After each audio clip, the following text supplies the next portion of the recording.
Hey, Brittany. Hi, Rachel. Welcome to another episode of The Way the World Works, Tuttle Twins podcast.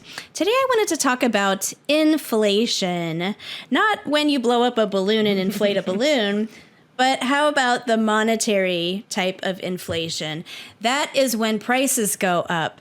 And the reason we call it inflation is because the money supply has been inflated. There are too many dollars chasing the same amount of goods or fewer goods, and that's what causes prices to rise. Generally, it can be very complex. There can be a lot of factors that go into it, but generally, you may have noticed your mom complaining about prices at the grocery store, other prices like gas, the price of, cars. Or Grandpa Tuttle in Creature from Jekyll Island complaining about, I think it was the cost of movies, what they used to, that's one of my favorite Tuttle Twins books, so just thought I'd throw that out there. Yeah. It's always good to give a call out to the books. But the Jekyll Island book, it talks about this a lot and just how the supply of money can contribute to prices going up. And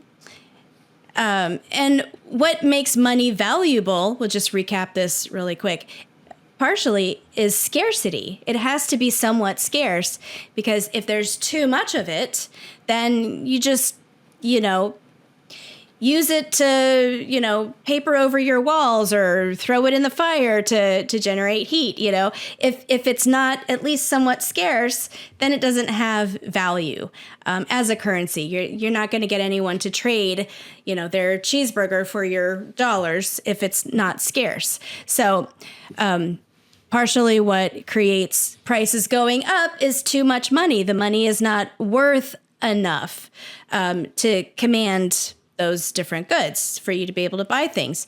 So a lot of people will think, just on a surface level, well, if price is going up too high, if that's a problem, why doesn't the government just outlaw raising prices? Mm-hmm. Why is that a problem? Why don't they just do that? And adults seriously keep suggesting this over and over and over, like with a straight face, even though if you look at history, we should have learned this lesson many, many times. We can talk about inflation in the 70s, in the Nixon era. Let's talk about gas prices. Gas prices went way up and it was a problem. So they did implement what we call price controls. They made it illegal to charge more than a certain amount for your gas. And what that did was it didn't magically create more gas, but it did create more customers for the gas at this lower price. And so what happened was they ran out of gas and they weren't able to charge more in order to shrink the number of buyers to an equilibrium, to an equal amount. So what we ended up with was lines of cars around the block waiting for the next shipment of gas to come in. So it creates shortages because, see, here's the problem. Maybe that gas station is not allowed to charge more, but what they have to pay for their gasoline that they get is still high. It's still gone up.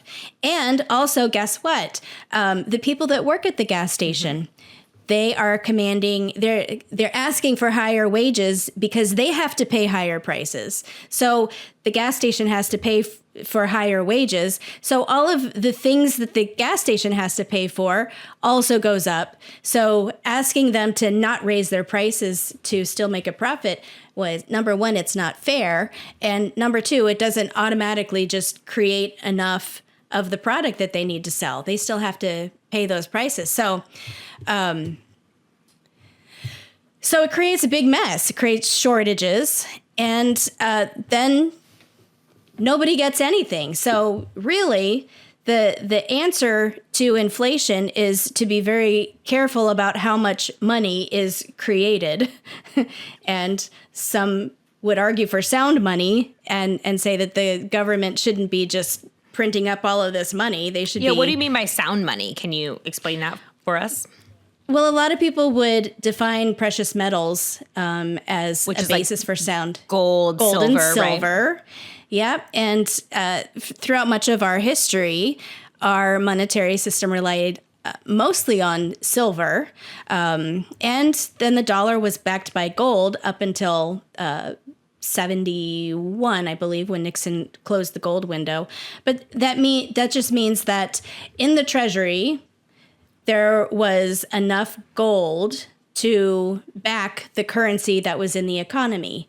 And the government couldn't print more money than they had in gold and silver to back it up.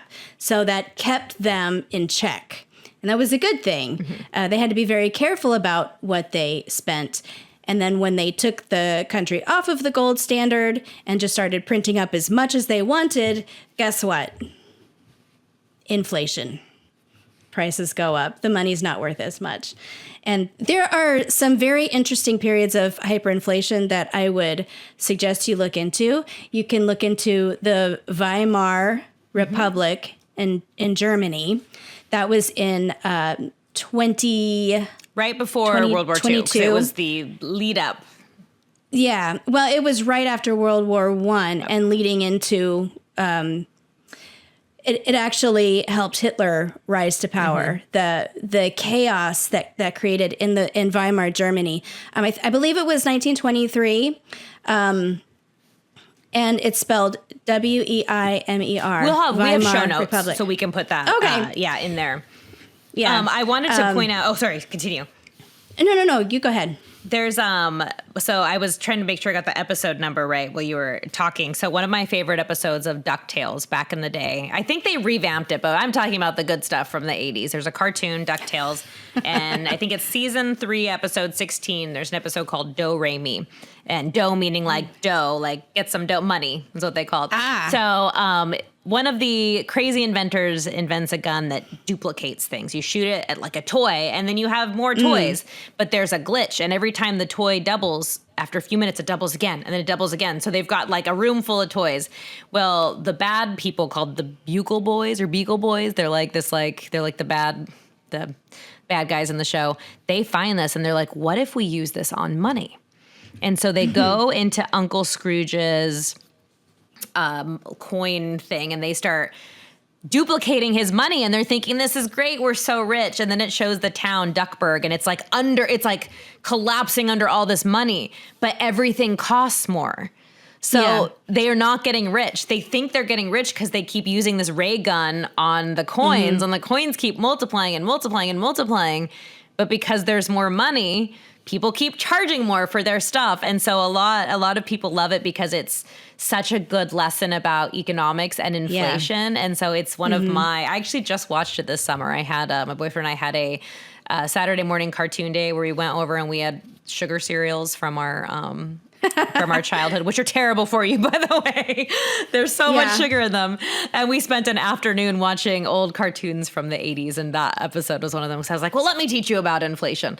So that's a really fun way for you guys as families to watch a silly cartoon that has a lot of really good principles in it, because that episode is great. Oh, that's awesome. Yeah, and that demonstrates the concept of purchasing power. So it doesn't matter if everyone's a millionaire. It doesn't really mean that you're rich. It just means that the money is so abundant that it has no value. And there are actually images you can find online of people in Weimar Germany.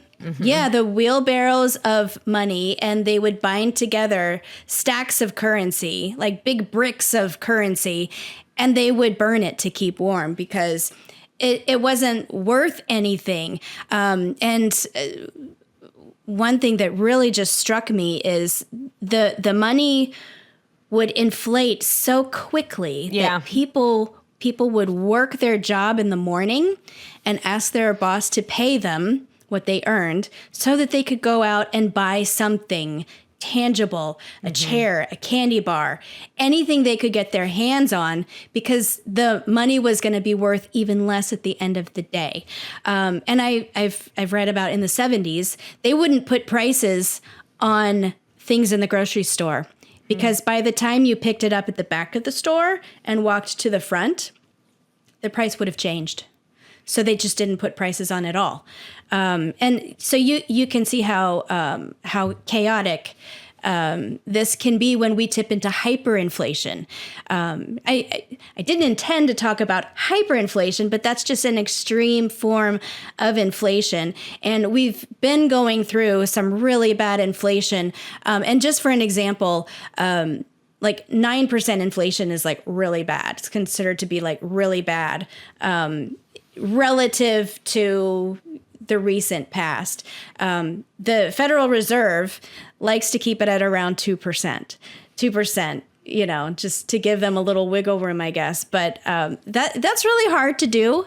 That's really hard to do. And some very smart people would say that no one is smart enough to know what the price of money should be. Mm-hmm. And in fact, like that can't be managed by one person. The market as a whole has to set conditions like that. And when government tries to centrally manage it, it just goes haywire. So one really fun thing that I'll just kind of give a homework assignment if families are interested in doing this. I watch a lot of old black and white shows. Like I love Lucy. I love these shows from back in the day. Me too. But I also like shows that are, I guess you'd call it time period pieces, like shows that are about, they're new shows, but they're about times past, like the 50s and the 60s. And I always like period have shows, yeah, period shows. And I always have my this is specifically for shows like past, 1913 when the Federal Reserve was created. But I have an inflation calculator app on my phone. And every time we're watching a movie or something and I hear, maybe it's I Love Lucy and Ricky's like, oh, how did you spent $10 on a dress? Oh my goodness, that's so much money. And I'm like, $10? How much would that be today? And so I always look, it's really fun. So maybe parents, if you have a movie out there that is, safe for kids to watch and that they're going to mention money. And most movies do, even if you're not paying attention to it, they'll mention it at least once or twice. Mm-hmm. Have your kids pull up the smart app or computer and have them pull up an inflation calculator and find out what that item or what that amount would cost today.